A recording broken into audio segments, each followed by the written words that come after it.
여러분 축복합니다. 하나님의 은혜가 여러분에게 가득하기 바랍니다.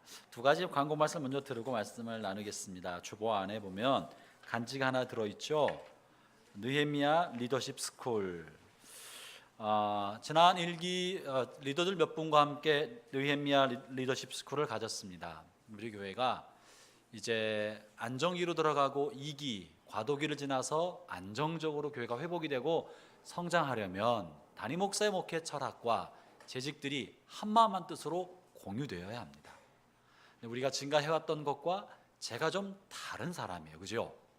그러니까 조금 다르기 때문에 전임 목사님과 저의 목회 철학과 방향이 조금 다르기 때문에 적지 않은 분들 사이에서 우리가 어디로 가고 있나 좀 이렇게 혼란한 부분이 여전히 계신 것 같아요.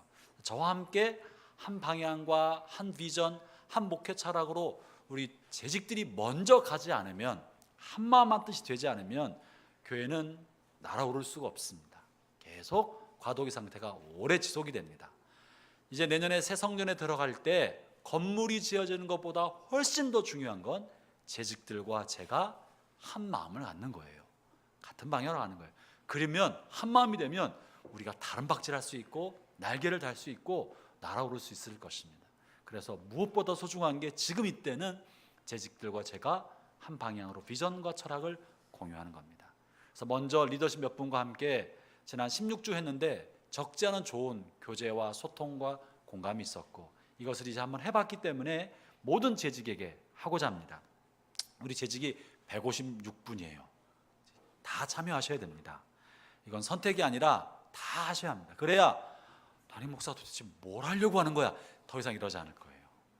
안 참석하고 나서 목사님 왜 그러십니까? 그럼 제가 마음이 너무 서운할지 몰라요. 꼭 참여하셔야 되는데 커리큘럼을 뒤에 실어놨고요. 시간이 안 되신 분들이 계실 것 같아서 토요일 오전 10시부터 12시 반까지 하고자 하지만 토요일 날 시간이 안 되는 분을 위해서 두 개를 더 열 수 있습니다. 하나는 직장인들을 위해서 화요일 저녁 8시부터 10시, 혹은 밤에 안 되는 분, 낮에 계신 분 되는 분을 위해서 목요일 오전 10시부터 12시 반, 다 2시간 반 정도 혹은 2시간 정도, 세 개를 다 동시에 하겠다는 것 아닙니다. 그러나 그쪽에 원하는 분들이 많으면 클래스를 열겠다는 거예요. 한 10분 해가지고 하면 너무 어려워요. 150분 중에서 10분이 우리 시간 됩니다 하면 너무 어렵고, 적어도 20명 넘게 이 스쿨이 클래스가 필요합니다. 그 시간대 하면 그 클래스를 열겠습니다.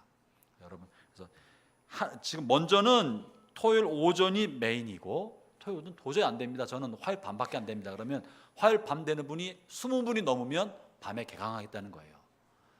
목요일 날 낮밖에 안 됩니다. 20명이 넘으면 개강하겠다는 거예요. 150명이기 때문에 적어도 20명은 모일 수 있을 거라고 생각합니다. 여러분 꼭 오늘 중에 시청해 주시면 오는 토요일 날 먼저 하고, 그리고 다음 주 화요일 날, 내일 모레 화요일 아니고 그 다음 화요일, 그 다음 목요일도 열도록 하겠습니다. 커리큘럼 내용 참고하시고 오늘 자치회를 통해서 수고하셔서 오늘 중에 사무실 하지영 간사님에게 혹은 목사님들에게 전달해 주시면 좋겠습니다. 스쿨 1, 2, 3 중에 하나를 표시하셔서 여러분 이름을 쓰시고 자치회 회장단들과 혹은 하지영 간사님이나 교육자에게 제출해 주시면 고맙겠습니다. 이름 쓰는 칸이 없는데요, 밑에다 그냥 무슨 자치회 이름을 써주시면 되겠습니다. 꼭 그렇게 해주시기를 부탁드립니다.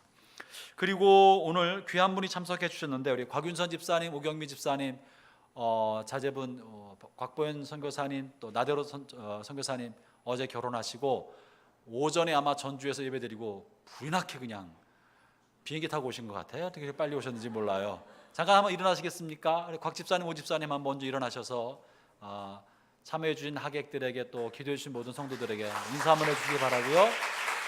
또 나대로 전도사님, 박보현 전도사님 행복하게 잘 살겠습니다. 인사 한번 해주시기 바랍니다.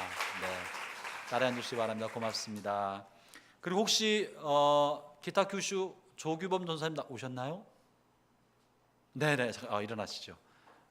기타 교슈 사역관 담당 전도사님이십니다. 결혼식에 참여하셨다가 우리 나돈사님 결혼식 함께 축하하기 위해 참여하셨다가 주일 예배 드리러 오셨습니다. 고맙습니다. 또 여러분 사랑의 교제 많이 나누시기를 바랍니다. 자, 한번 기도하겠습니다. 하나님 아버지 감사합니다.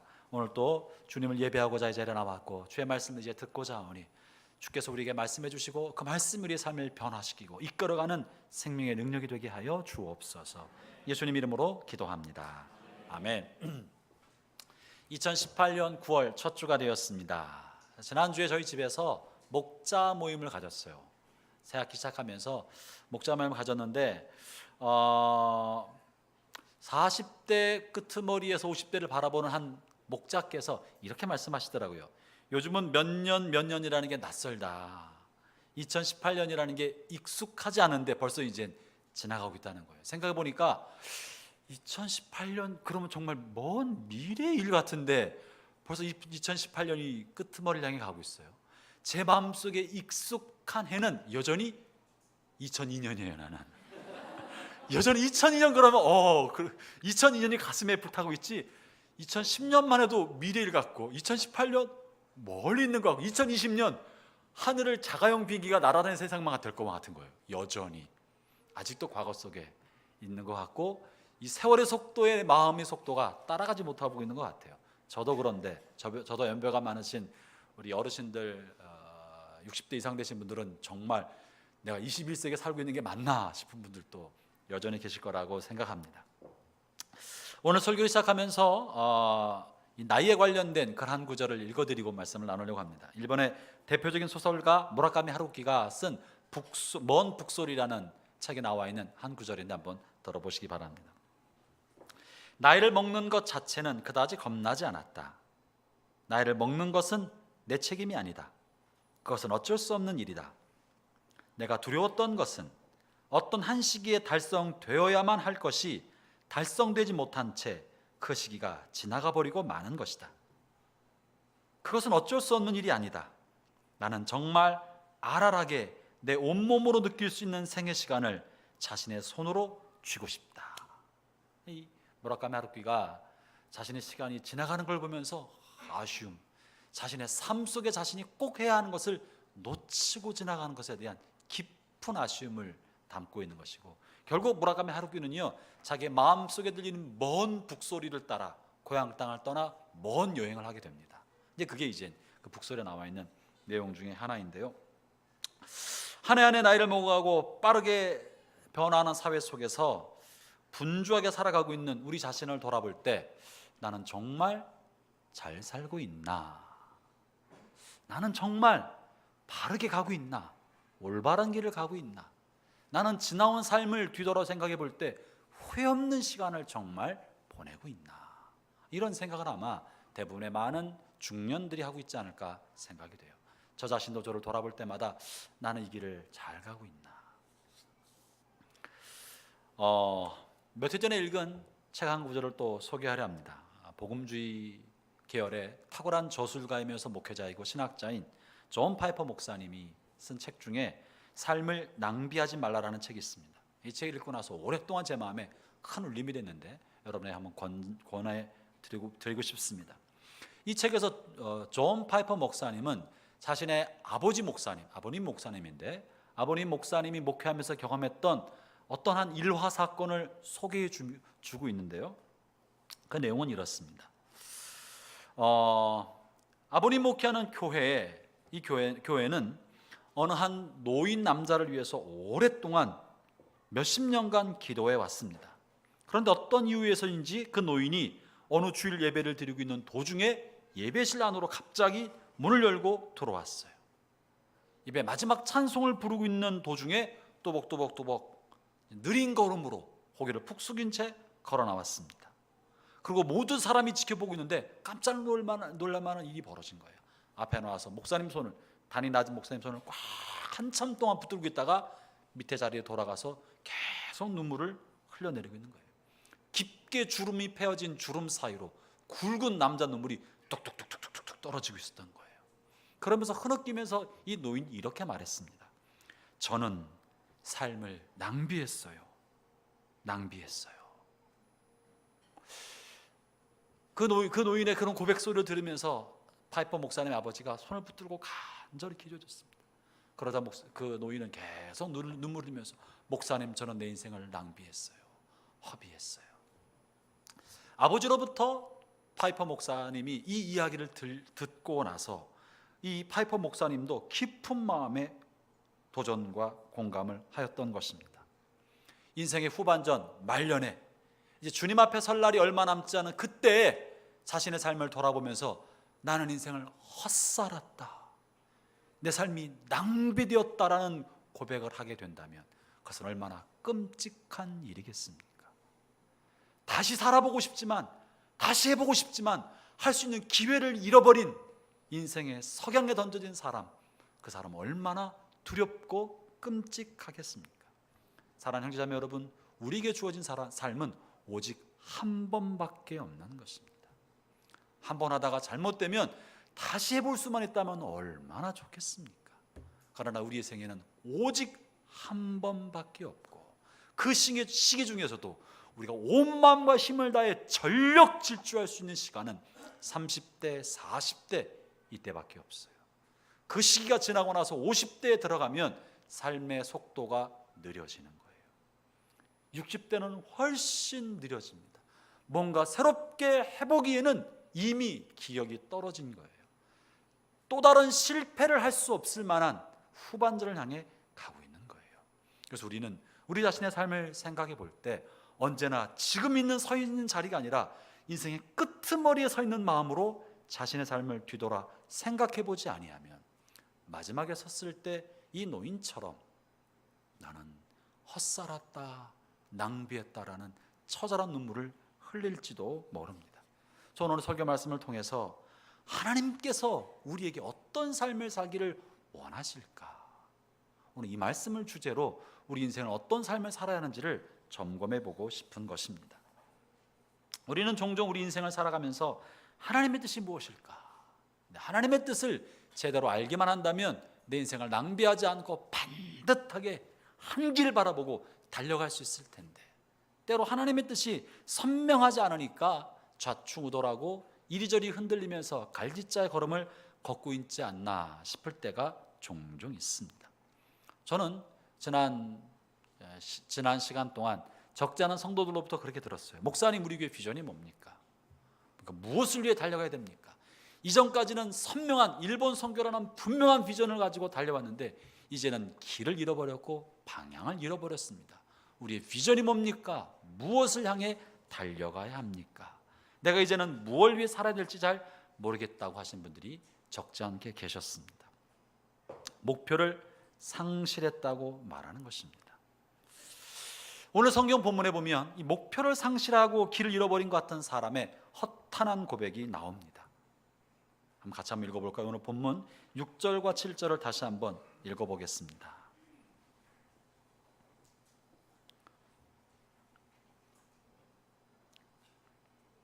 같이 읽겠습니다. 내용을 생각하면서 읽어봅시다. 시작. 내가 무엇을 가지고 여호와 앞에 나아가며 높으신 하나님께 경배할까? 내가 번제물로 1년 된 송아지를 가지고 그 앞에 나아갈까? 여호와께서 천천의 수양이나 만만의 강물 같은 기름을 기뻐하실까? 내 허물을 위하여 내 맏아들을, 내 영혼의 죄로 말미암아 내 몸의 열매를 드릴까? 이 무슨 말입니까? 내가 하나님 앞에서 뭘 해야 될까? 내가 이제 하나님을 위해서 무엇을 헌신하면 하나님이 기뻐하실까? 내가 하나님을 위해서 살고 싶은데, 그분께 나 자신을 헌신하는 삶을 살고 싶은데 내가 무엇을 하면 하나님 기뻐하시고 어떻게 하면 나의 삶을 온전한 신앙인의 삶을 살아갈 수 있을까 하는 깊은 고민이 이 고백 속에 들어있는 거예요. 여러분, 이 고민은 좋은 고민입니다. 그리고 이 건강한 고민에서 나온 것입니다. 저는 저나 여러분이 이와 같은 고민, 여러분의 삶 가운데, 신앙생활 가운데 내가 뭘 하면 하나님이 기뻐하실까? 내가 이렇게 하면 하나님이 기뻐하실까? 내 재물을 이렇게 드리면 하나님이 기뻐하실까? 나의 시간을 이렇게 쏟으면 기뻐하실까? 내가 무엇을 하면 하나님이 기뻐하실까에 대한 고민이 날마다 있기를 축원합니다. 여러분, 고민이 없는 신앙은 맹목적인 신앙인 거예요. 그건 좋은 것이 아닙니다. 내가 지금 잘 가고 있는지, 내가 지금 선택한 건 과연 내가 할 수 있는 최선인지, 내가 지금 하려고 하는 것은 하나님이 정말 원하시는 것인지에 대해서 자신의 삶을 계속 점검하며 살아가야 합니다. 우리 자신에 대해서 내가 선택하고 오늘 걸어가고 있는 이 길이 정말 하나님의 뜻에 적합한지를 끊임없이 성찰하지 않으면 언젠가 우리는 인생의 후반전 석양이 되었을 때 서두에서 언급한 노인처럼 인생을 낭비했다고, 헛살았다고 말하게 될지도 모릅니다.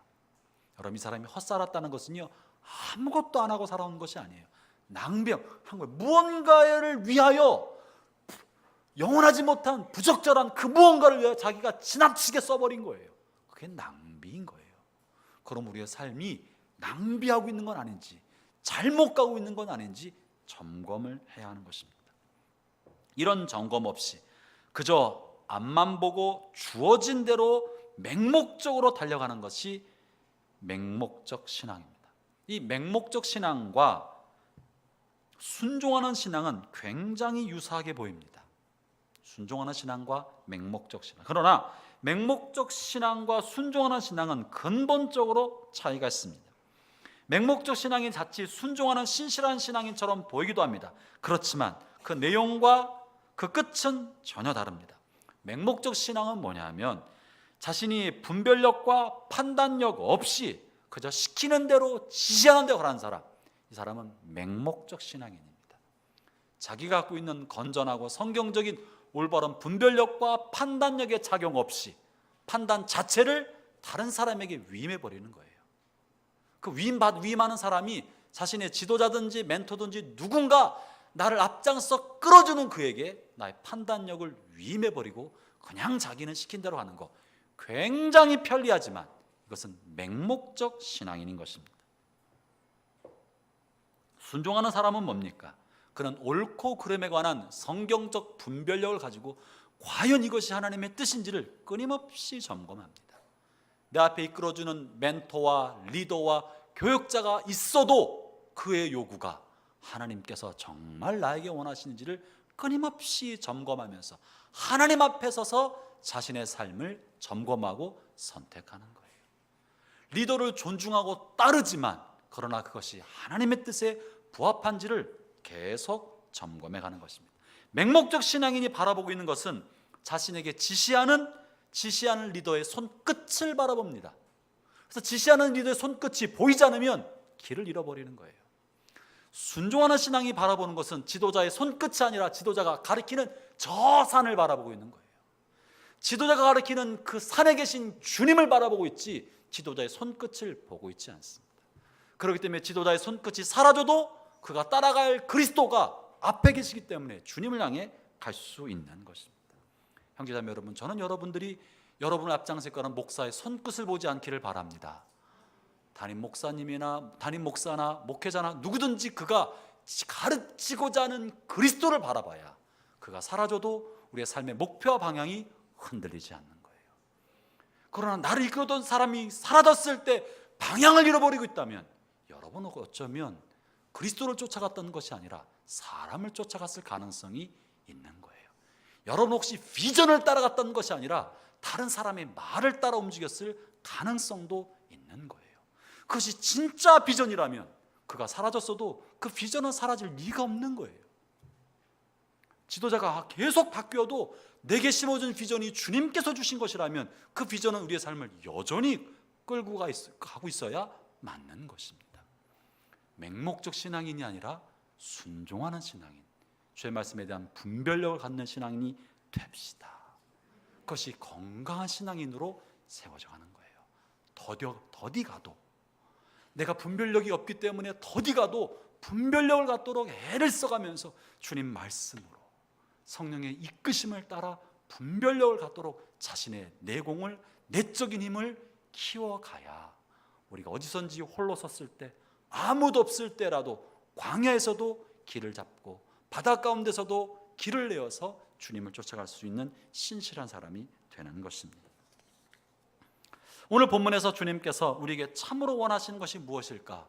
본문 말씀을 통해 이야기해 주고 계십니다.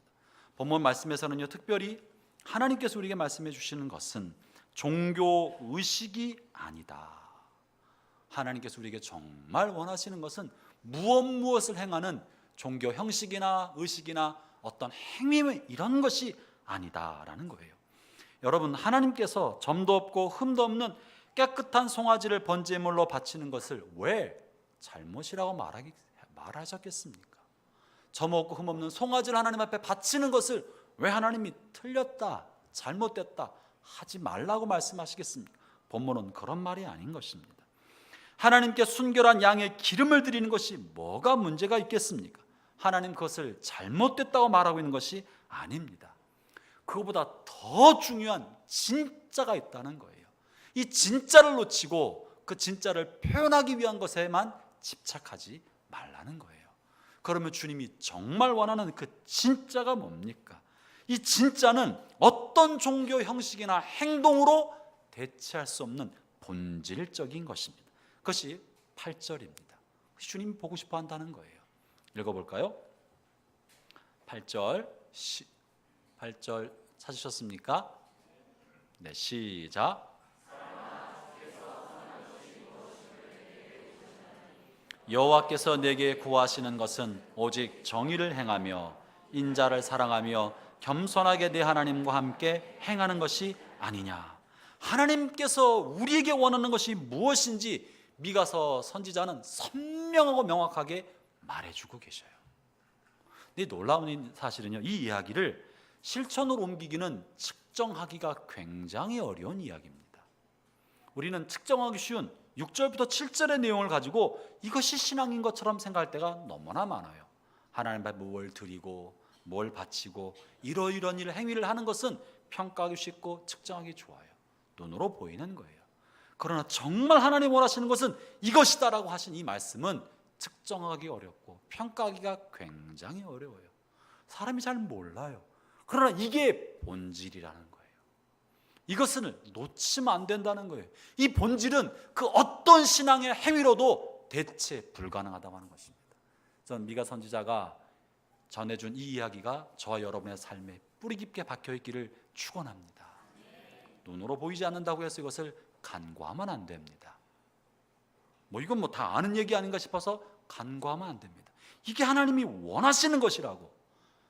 제물을 바치는 것보다, 더 많은 헌금을 하는 것보다, 양의 기름과 번제물과 속죄제물을 주님 앞에 드리는 것보다 더 중요한 게 이거라고 말하고 있는 거예요.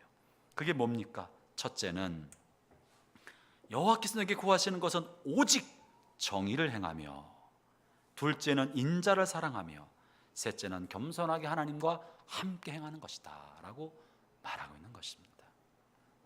본문에서 여러분 인자를 사랑하며, 이거 사람을 사랑하는 말이 아니라 인자함, 자비를 말하는 거예요.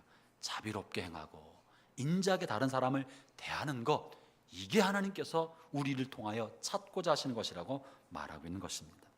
사랑하는 형제자매 여러분, 우리의 짧은 생애, 마지막 하나님 앞에 서기 전까지 우리가 우리 인생을 어떻게 살아가야 되겠습니까? 무엇을 위해 살아가야 되겠습니까? 하나님께서 가치 있게 보시고 귀히 여기는 것을 위해서 우리가 우리의 삶을 살아간다면 마지막 때 후회 없게 될 것이에요. 그러나 비본질적인 것, 중요하지만 본질이 아닌 것을 위하여 달려가면 지나고 나서 그것이 어쩌면 낭비인 것처럼 내 삶 속에 여겨질 가능성도 적지 않게 있습니다. 형제자매 여러분, 후회 없는 삶을 살기 위해서는 하나님의 목적대로 살아가기를 바랍니다. 우리를 지으신 분이 하나님이시므로 우리는 우리를 지으신 하나님의 그 목적대로 삶을 살아갈 때 안전하고 평안하며 후회 없는 거예요. 우리를 향한 하나님의 목적은 어디에 새겨져 있습니까? 두 가지에 새겨져 있어요. 이것을 잊으면 안 됩니다. 하나는 성경에 새겨져 있습니다. 성경에 있어요. 성경을 통해 목적과 방향과 비전을 찾아야 되는 것이고, 또 한 가지는 성령께서 내주하고 계심으로 우리 안에 있습니다. 내 안에 하나님이 이미 주셨습니다. 다른 사람의 이야기에 귀를 기울일 것이 아니라 성경과 내 안에 있는 하나님의 성령과 양심과 내 안에서 이야기하고 있는 바에 귀를 기울일 줄 알아야 돼요. 어린아이는 자꾸 누군가가 말을 해줘야 돼요. 이렇게 해라 저렇게 해라 저렇게 해라. 그건 어린아이 때까지만 그런 거예요. 나이 30이 넘었는데도 부모에게 이야기를 듣는다면 마마보이지. 마마보이가 되어서는 안 되는 거예요. 우리가 사람을 마마보이로 키워서도 안 되는 거예요. 자기 안에 내주하시는 성령의 소리와 내면의 소리를 듣도록 도와줘야 되고 그 소리를 들을 수 있게 되어야 할 것입니다. 이 모든 것은 하나님 우리를 이끄시는 하나님의 방법인 것입니다. 올해 5월 5일 어린이날 새벽에 미국 캘리포니아 공군기지에서 화성 탐사선 아틀라스 5호가 발사되었습니다. 아틀라스 5호는 5월 5일 발사돼서 아마 다음 달 11월 26일 화성에 도착할 예정이라고 합니다. 이 화성 탐사선은요, 먼 길을 6개월가량 걸리는 먼 길을 갈 때 혼자 가지 않습니다. 탐사선을 발사한 나사와 끊임없이 교류하면서 정보를 주고받으면서 궤도를 계속 수정해 가고 있습니다. 이 아틀라스 5호가 나사와 교신하지 않고 그냥 내어 달리기만 하고 빨리 가려고만 하고 자기 원하는 대로만 가려고 한다면 원하는 화성에 도달하지 못하고 비껴가면 아무리 빨리 가도 영원한 우주의 미아가 될 거예요. 우주의 미아로 되면요, 그 아틀라스 5호가 가지고 있었던 동력이 끊어지면 그저 우주에 떠도는 고철덩어리밖에 되지 않습니다. 그래서 이 발사한 나사의 목적을 잘 달성하는 쓸모있는 우주선이 되려면 궤도 수정을 끊임없이 해가면서 나사와 교류해야 원하는 목적지에 안착할 수 있는 것입니다.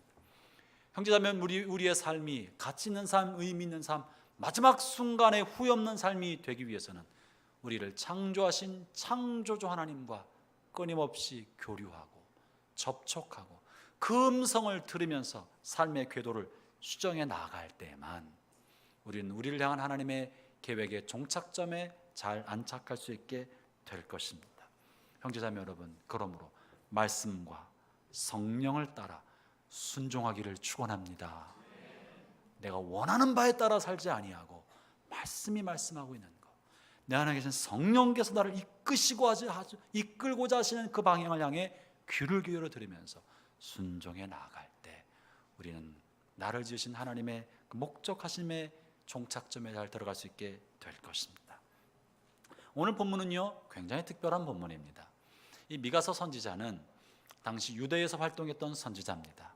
히스기야 왕까지 활동했었는데 히스기야 왕도 유대 왕국의 멸망기에 있었던 사람입니다. 멸망기에 있으면서 미가 선지자는 멸망할 이스라엘과 무너질 예루살렘 성전에 관한 환상을 보았던 사람이에요. 머지않아 유다와 이스라엘이 멸망하는 것을 알고 있었어요. 미가서 3장에 보면 예루살렘 성이 황폐화되고 성전이 다 무너지고 황무지가 될 것을 알고 있었어요. 미가의 마음은 절박한 거예요. 하나님의 뜻을 잃어버리고 우상숭배와 폐역과 반역의 길로 가고 있는 내 민족, 내 백성, 하나님의 백성 공동체가 가슴 아프게 와닿았던 거예요. 그래서 이 파멸과 멸망을 향해 가고 있는 자기 민족과 하나님 나라 백성을 향하여 그가 얼마나 절절한 마음으로 호소하고 싶었겠습니까?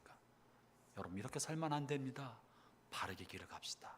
그럴 때 그가 제시한 내용이 이것을 잘 지키세요, 이것이 아니라 신앙의 본질에 가깝게 가도록 세 가지를 제시하고 있는 거예요. 우리 신앙생활이요, 이거 하세요 하면 훨씬 쉽게 따라가기 좋습니다. 그죠? 주일 예배 잘 나오세요. 금요절에 빠지지 마세요. 11조는 꼬박꼬박 하세요. 선교원금은 몇 퍼센트를 꼬박꼬박 하세요. 이렇게 제시해주면 얼마나 좋겠습니까? 일주일에 한 번씩은 길거리에서 전도하세요. 적어도 재직들은 한 번씩은 기도에 참석하세요. 이렇게 해주면 얼마나 좋겠어요. 그러나 그건 신앙의 본질이 아닙니다. 그건 우리가 가야 할 길이 아닌 거예요. 진짜는 우리 마음이 하나님을 향하는 거예요. 우리 마음이 주님과 친밀한 관계를 갖는 것이 우선인 거예요. 그것이 안 되고선 이 일 저 일 행위를 가지고는 행위만 찾아가는 것이 목적이 아닌 거예요. 그래서 미가는 절박한 마음으로 이 세 가지를 제시하고 있는 거예요. 그 첫째가 바로 삶의 자리에서 정의롭고 정직하게 살라는 것입니다. 형제자매 여러분, 저는 미가의 마음으로 오늘 우리 성도들에게 권면합니다. 여러분의 삶의 자리에서, 직장에서, 가정에서, 또 일터에서, 교회 안에서 어디든지 간에 여러분의 삶을 정직하고 정의롭게 살기를 축원합니다. 이것이 멸망당한 이스라엘 향한 하나님의 절박한 메시지였어요. 여호와께서 너에게 원하시는 것은 이것이다. 그 첫째는 오직 정의를 행하고. 사람들은 정의 얘기를 하면 무슨 사회운동하고 인본주의적인 것으로 생각합니다. 그러나 하나님은 정의로우신 분이신 거예요. 목적을, 선한 목적을 위하여 수단과 방법이 정의롭지 못하는 것을 하나님은 싫어하시는 거예요. 아무리 좋은 목적이라 할지라도 그 수단과 방법마저도 정의롭고 진실할 때 그 목적이 정당성을 얻게 되는 것입니다. 그렇기 때문에 교회를 안정시키고 교회 비전을 계속 이어가야 한다는 목적으로 아들에게 목회를 대물림하는 거, 하나님 이것을 좋아하실 수가 없는 것입니다. 잘못된 거예요. 아들이 목회를 이어받으면 훨씬 목회 비전을, 아버지의 비전을 그대로 이어받아서 교회는 안정이 될 것이에요. 그러나 방법이 정의롭지 못했어요. 하나님을 신뢰하지 않은 거예요. 인간적인 방법으로 교회를 안정시키겠다는 생각을 했기 때문에 좋은 게 아닌 것입니다. 제가 지금 특정 교회를 이야기하고 있는 것입니다. 잘못된 거예요. 그 성도들이 선택했기 때문에 존중할 수 있지만 사회적으로 비난받을 만한 소지가 있는 것이고 하나님 볼 때도 합당하지 못한 거예요. 교회 주인은 하나님이신데 하나님께서 하실 수 있도록 기회를 드리지 않고 스스로 안정을 찾겠다고 하는 건 옳지 못한 것입니다. 선교적 사명이 방해받아서 안 된다는 미명으로 잘못을 은폐하고 정당화시키는 것도 범죄 행위입니다. 아무리 좋은 목적이라고 하여도 그 방법과 수단이 정의롭지 못하면 옳지 못한 것입니다. 이것이 오직 정의를 행하고 그 말 속에 들어있는 거예요. 승진을 위해 혹은 조금 더 돈을 벌기 위해 편법과 불법을 저지르는 것은 하나님 보시기에 좋지 못한 것입니다. 그 돈으로 아무리 선교적 목적을 위해, 선량한 목적을 위해 사용한다 할지라도 천천의 수양과 강수 같은 기름을 하나님은 좋아하지 않으신다는 거예요. 형제자매 여러분, 더디 가고 적게 벌어도 우리의 삶을 정의롭고 정직한 길을 걷기를 축원합니다. 그게 신앙입니다. 그게 신앙이에요. 성경을 많이 알아도 자신의 삶이 정의롭지 못하고 정직하지 못하면 그 사람이 알고 있는 성경은 도대체 뭡니까? 교회를 오래 다녔는데 회사에서 불법과 편법을 일삼고 있다면 그 사람의 신앙은 도대체 뭡니까? 여러분의 삶이 정의롭고 정직하게 되기를 바랍니다. 그게 우리는 신앙이라고 믿어야 돼요. 그게 신앙인 거예요. 기도 많이 하는 게 좋은 신앙이 아니라 내 삶을 하나님의 말씀에 입각해서 정직하고 정의로운 삶을 손해보더라도 걸어가는 것. 왜냐하면 하나님이 정의로운 하나님이시기 때문에 하나님의 심판을 두려워하면서 그분을 의식하면서 내 삶을 걸어가는 거예요.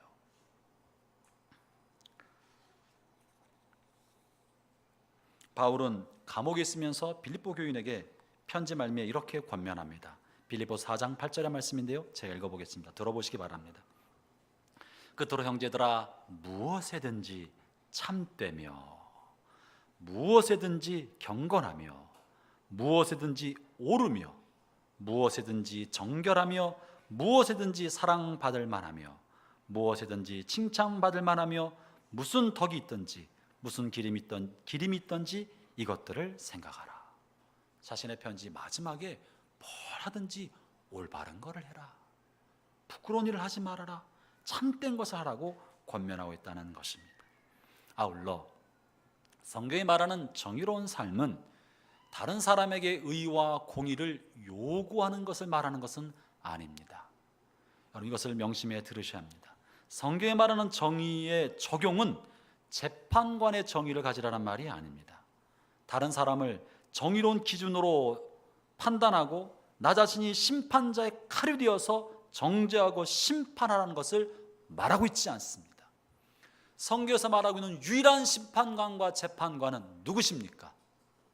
하나님이십니다. 성경은 어떤 사람을 우리를 위한 심판관과 재판관도 허락하지 않습니다. 우리의 심판관은 하나님이십니다. 하나님만 유일한 재판관입니다. 우리는 뭡니까? 우리가 서로에게 적용할 정의는 뭡니까? 다른 사람에게 정의의 칼을 휘두르러 하지 아니하고 이 정의는 나 자신을 향한 거예요. 나 자신이 두렵고 위험스러운 하나님의 공의와 정의의 칼 앞에 우리는 피고인으로 서서 나 자신을 내게 적용하라는 것입니다. 이것이 하나님의 정의입니다. 이것이 복음에 나타난 하나님의 의인 것입니다.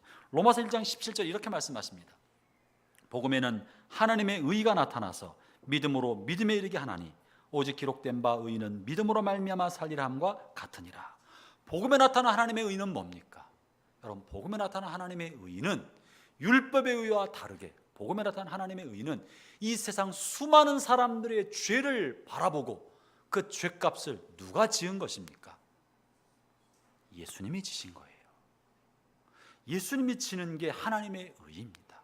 다시 말하면 다른 사람의 죄를 내가 담당하는 게 복음에 나타난 하나님의 의인 거예요. 세상의 정의는 그 정의의 칼이 타인을 향하지만 너 왜 이랬냐? 라고 말하지만 하나님의 의는 그 죄값을 내가 지겠다고 하는 것이 복음에 나타난 하나님의 의인 것입니다. 형제자매 여러분, 아무도 하나님 의리를 심판자로 세우지 않으시고 오직 복음의 의에 따라 우리가 죄값을 담당하도록, 내가 죄값을 담당하도록 하신 것입니다. 주님께서 죄인된 우리에게 죄를 묻지 않으시고 그 아들에게 죄값을 지우셨던 것처럼 세상을 향하여 다른 사람을 향하여 우리가 정의를 말할 때 정의의 칼이 아니라 너를 위해 내가 죽을 테니 너는 살아라. 이게 복음에 나타난 하나님의 의인 것입니다. 따라해 볼까요? 내가 죽을 테니 너는 살아라. 너 죽고 나 살자가 아니고 내가 죽을 테니 너는 살아라. 옆에 사람 보고 인사합시다. 내가 죽을 테니 집사님 사십시오. 여러분, 부부가 있는 사람은 그렇게 꼭 얘기해 주세요. 내가 죽을 테니 당신 사십시오. 이것이 세상의 정의와 성경이 말하고 있는 복음의 의와 차이점입니다. 아무도 심판자의 칼을 휘두르지 않기를 바랍니다. 우리가 서로를 향하여 함부로 무분별하게 판단할 것이 아니에요. 판단은 하나님만 아십니다. 그 사람이 왜 그렇게 행동하는지, 그 사람은 왜 그 길을 갈 수밖에 없었는지 우리는 모르는 거예요. 하나님만 아시는 거예요. 하나님의 영역인 거예요. 다만 우리는 기도할 뿐인 것이고, 그리고 혹여라도 그에게 잘못된 것이 나타나면 감싸주고 내가 죽을 테니 너는 살아라. 이것이 복음에 나타난 하나님의 의인 것입니다. 이것을 알지 못했을 때 우리는 자칫 세속적인 의협심과 세속적인 정의감으로 다른 사람을 죽이는 자가 되어서 자기의 의의를 높이고자 하는 어리석은 욕구에 빠질 때가 적지 않게 있습니다. 이것을 성경 로마서 10장 3절과 4절에서 자기 의가 강한 사람에 대해서 이렇게 말씀하신 바가 있습니다. 들어보시기 바랍니다. 로마 10장 3절 4절입니다. 하나님의 의를 모르고 자기 의를 세우려고 힘써 하나님의 의에 복종치 아니하였느니라. 그리스도는 모든 믿는 자에게 의를 세우기 위하여 율법의 마침이 되시니라. 모든 믿는 자를 의롭게 하기 위하여 사람들을 정죄하는 율법의 마침이 되셨다는 거예요. 그리스도께서. 이걸 알지 못하는 사람들은 다른 사람을 함부로 정죄하는 거예요. 자기 의를 세우기 위하여 하나님의 복음에 나타난 의를 무시하고 다른 사람을 향한 심판자와 정죄자 노릇을 하는 사람들을 향하여 이렇게 말하고 있는 것입니다. 두 번째 본문은 뭘 말합니까? 두 번째는 다른 사람을 향하여 인자한 마음과 자비로운 마음으로 대하며 긍휼을 베푸는 것이 좋다는 거예요. 하나님의 뜻이 뭘까요? 우리 인생은 어떻게 살아가야 할까요?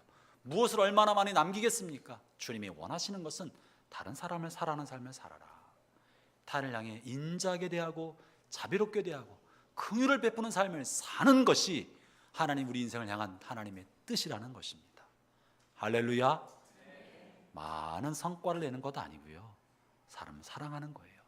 자비로운 마음을 갖는 거예요. 인자한 마음의 태도를 갖는 거예요. 따뜻한 마음씨를 갖는 거예요. 어려운 사람을 향하여 넉넉한 마음을 갖는 거예요. 아직 저는 이제 갓 인생의 반환점을 막 돌고 있어요. 막 돌았어요. 100살까지 살 것 같으니까 이제 반환점을 막 돌아 나오신 지 얼마 안 됐어요. 반환점 돌면서 깨달은 거는요, 이것저것 많이 해봤지만, 이것도 남겨보고 저것도 남겨봤지만 다 지나가는 거더라고요. 진짜 제 인생에 남기는 거는 사람이 남더라고요. 좋은 관계를 가졌던 사람, 나 자신의 마음을 나누어주고 그 사람의 마음을 나도 받고, 사람이 남는 거지 내가 한 일은 다 지나갑니다. 여러분 인생에 남길 유산은 은행의 잔고도 아니고 땅도 아닙니다. 아이들의 학벌도 아닙니다. 다른 사람을 사랑한 것, 그래서 그 사람 마음속에 나의 인생이 소중하게 새겨진 것, 그 사람 마음속에 내 인생이 새겨진 것, 그게 여러분의 재산입니다. 아멘을 안 하시는 까닭은 내 재산은 은행에 있습니다 이런 거. 옆에 있는 사람 바라보세요. 그분 속에 새겨진 여러분과의 추억이 여러분의 재산이 되는 거예요. 인자를 사랑하고 긍휼이 되고 자비로운 마음으로 대하는 것, 그게 남는 겁니다. 저는 수많은 임종 환자를 봤어요. 그랬을 거 아니에요, 그죠? 안 믿어지시나요? 수많은 임종 환자를 봤습니다. 임종의 많은 대화를 나눠봤어요. 단 한 사람도 돈을 더 못 번 것을 후회스러운 사람 한 사람도 못 봤어요. 한 사람도 이 땅에서 자기 이름을 남기지 못해서, 학위를 따지 못해서 후회하는 사람 한 사람도 못 봤어요. 그러나 자식과 불화 때문에 가슴 아프게 마지막 눈물 흘리는 어르신들 많이 봤어요. 형제관계 화해하지 못하고 인생을 마무리하는 것에 대한 한을 가진 사람 많이 봤어요. 자기 주변에 친구가 없이 덩그러니 혼자 죽는 것 같은 것 때문에 너무너무 힘들어하는 사람 많이 봤어요. 인생의 낭비는 사람을 위해 시간을 쓰지 않고 무언가 부질없는 위해 시간을 쓰는 것이 낭비입니다. 그것이 틀려먹은 것은 아니에요. 그러나 인생의 마지막 때 우리에게 남겨주는 것은 사람과의 관계 아래서 선을 베풀고 인자함을 베풀고 그 사람 마음에 남아있는 것, 그 사람 마음속에 새겨진 내 영상이 여러분의 재산인 것이에요. 형제자매 여러분, 서로 사랑하십시오. 서로 사랑하십시오. 마치 한 번도 상처받지 않은 사람처럼 서로 사랑하기를 바랍니다. 제가 보니까 오래 만난 사람들은 상처도 많아서 사랑도 많지만 또 깨지기도 또 잘 깨지는 것 같아. 그래서 날마다 상처받지 않은 사람처럼, 한 번도 이 사람한테 상처받지 않은 사람처럼 그렇게 사랑할 수 있으면 좋겠어요. 우리도 그럽시다.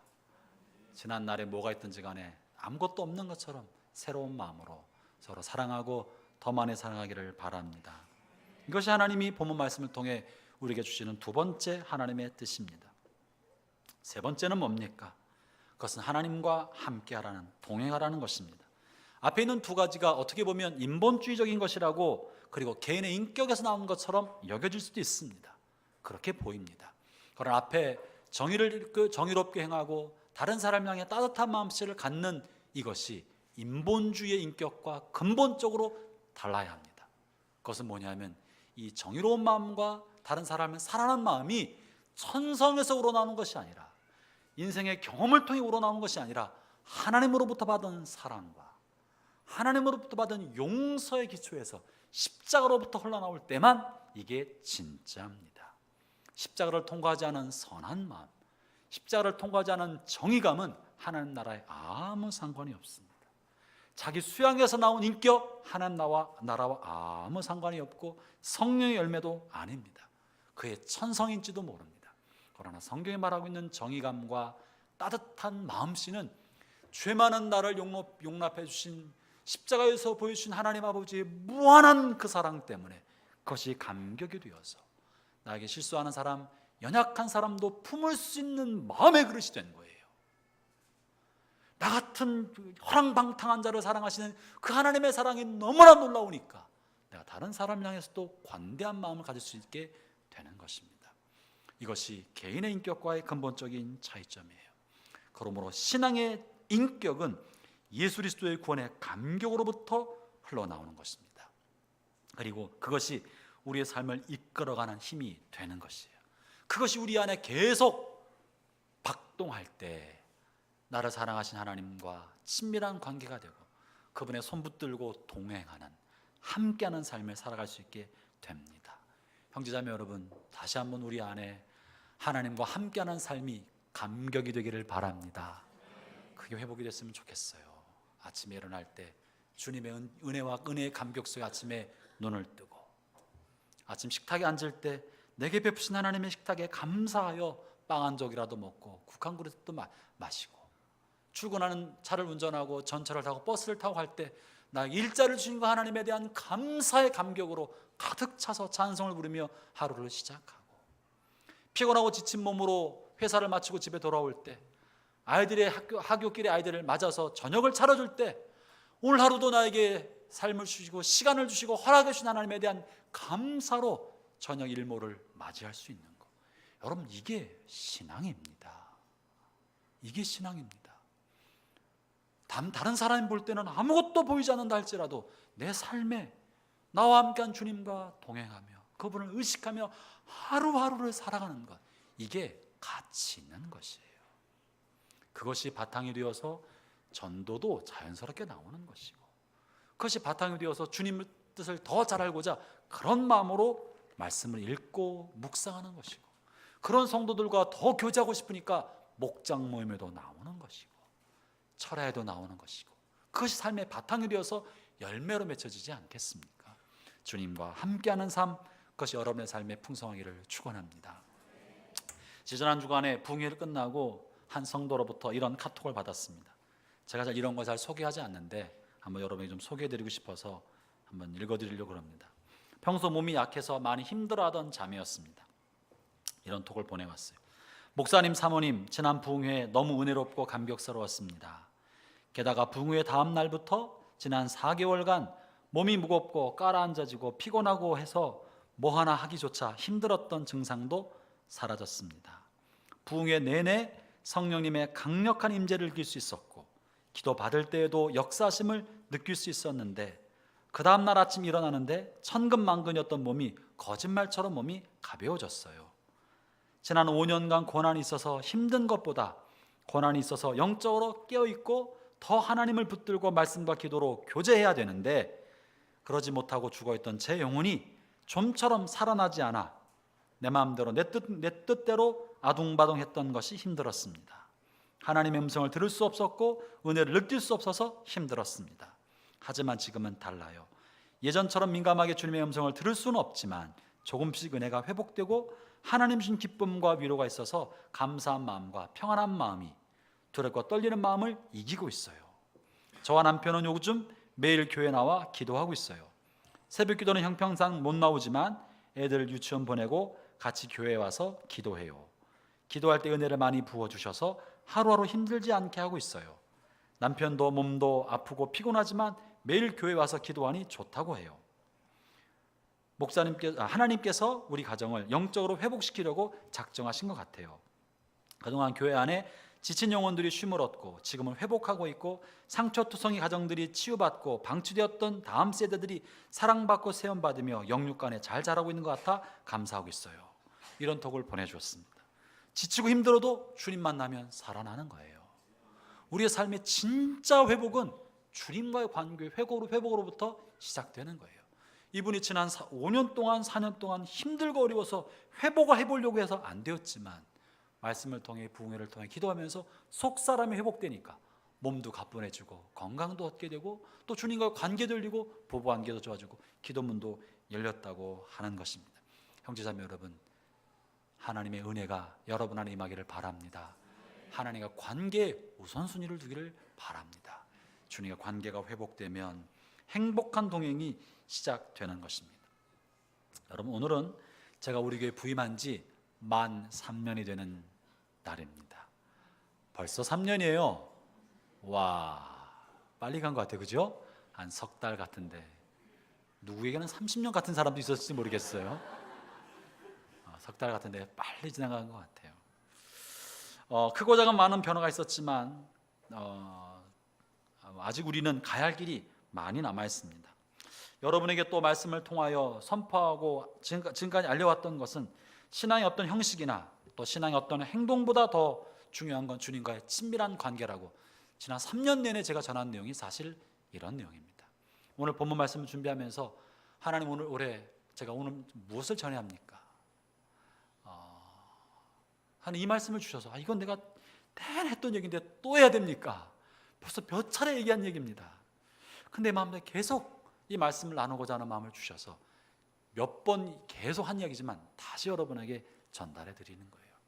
무엇보다 중요한 건 하나님과 우리와의 관계입니다. 주님과 친밀한 사귐입니다. 이 사귐 없이 어떤 행동으로도 이 사귐을 대신할 수 없습니다. 형제자매 여러분, 주님과 친밀한 동행을 하기를 축원합니다. 가깝게 살기를 바랍니다.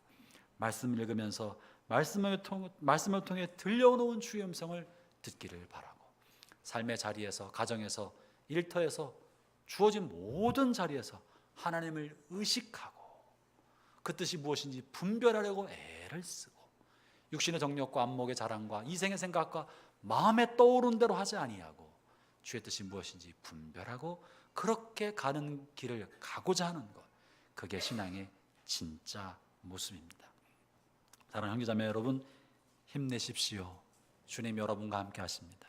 주님 여러분의 가는 길을 함께 하고 계십니다. 이끌고 계십니다.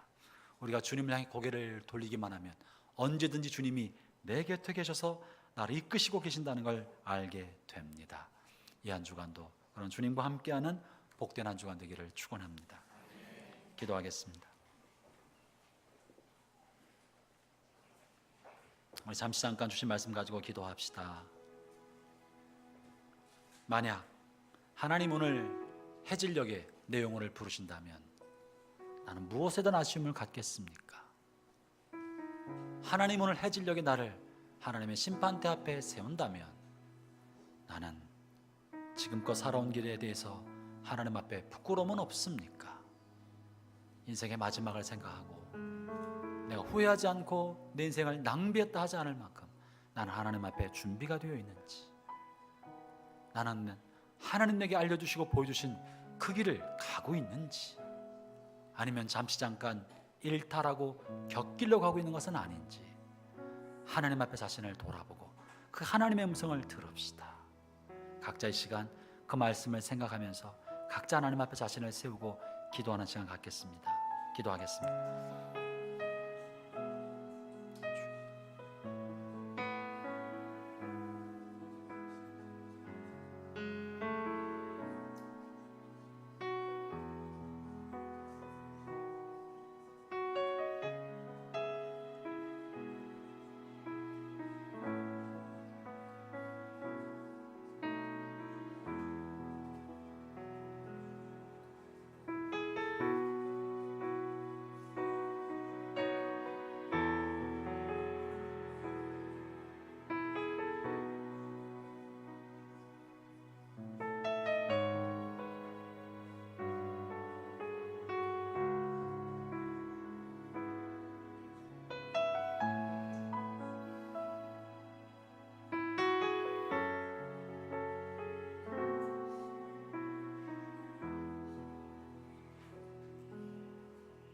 하나님 아버지, 주께서 우리를 사랑하셔서 자녀 삼아주시고 오늘도 우리와 함께 하시며 말씀해 주시고 우리 인생의 궤도를 수정하도록 주님께 초점을 맞추도록 이끌어 주시니 감사드립니다.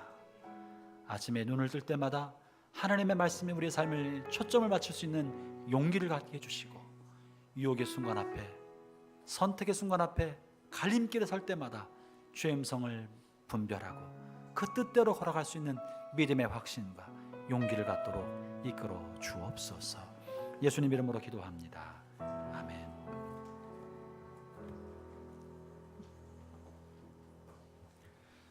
함께 찬송가 315장 내주 내 진주를 참 사랑하고 찬송하시면서 준비하신 헌금 주님께 드리도록 하겠습니다.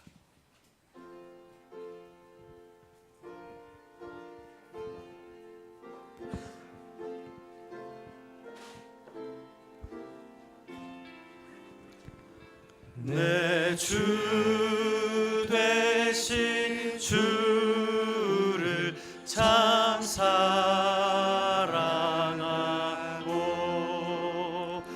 곧 그에게 죄를 다고 합니다.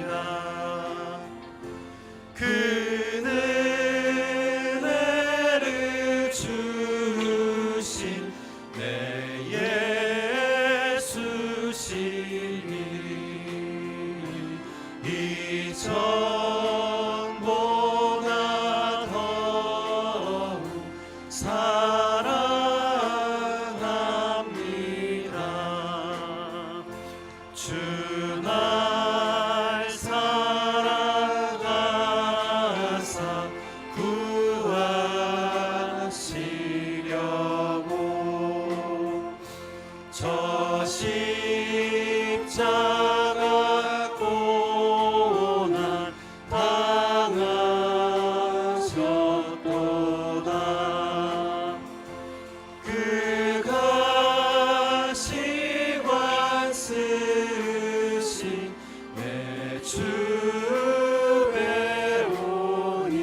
같이 일어나셔서 사절로 찬양하겠습니다. 그 영광의 나라 나 들어가서 그 풍성한 은혜 감사하리. 그 면류관 쓰고 나 찬송할 말이 전부가 더욱 사랑합니다.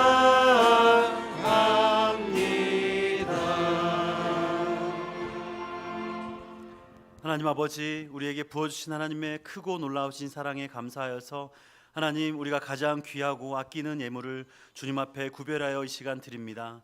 하나님 앞에 드려진 예물을 통해서 하나님 필요한 모든 곳에 사용되게 하여 주시고 하나님의 사랑과 공의와 정의가 실현되어지는 하나님 아름다운 예물 될 수 있도록 주님 도와 주시옵소서. 하나님, 마음은 귀하게 있지만 준비하지 못한 손길들이 있습니다. 그들의 삶도 주님 축복하셔서 하나님 앞에 기쁨으로 드리며 주의 축복과 아버지 하나님의 은혜 가운데 살아갈 수 있도록 주님 은혜 내려 주시옵소서. 그렇게 하실 주님을 찬양하며 거룩하신 예수님의 이름으로 감사하며 기도드립니다. 아멘. 살아계신 주, 나의 참된 소망, 걱정 의심 전혀 없네. 사랑의 주에 갈 길 인도하리. 내 모든 삶의 기쁨 늘 충만하네.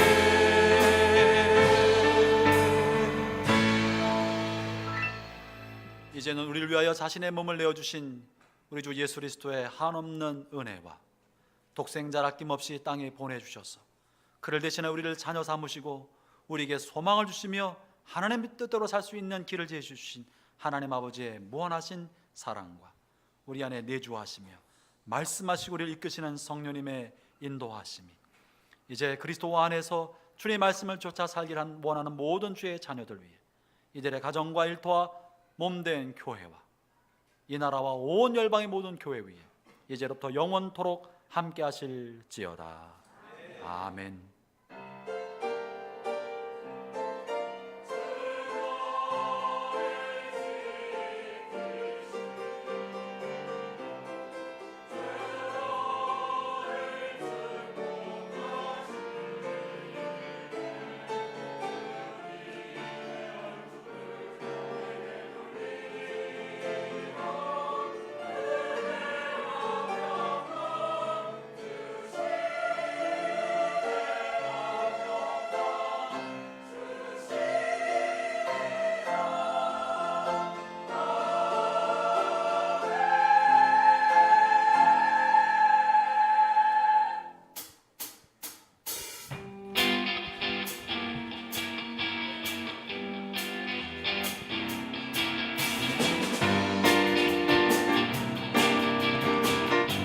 찬양하세 찬양하세 찬양하세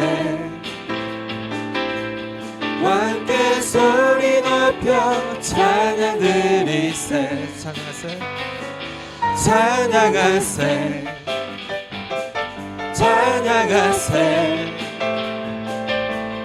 함께 소리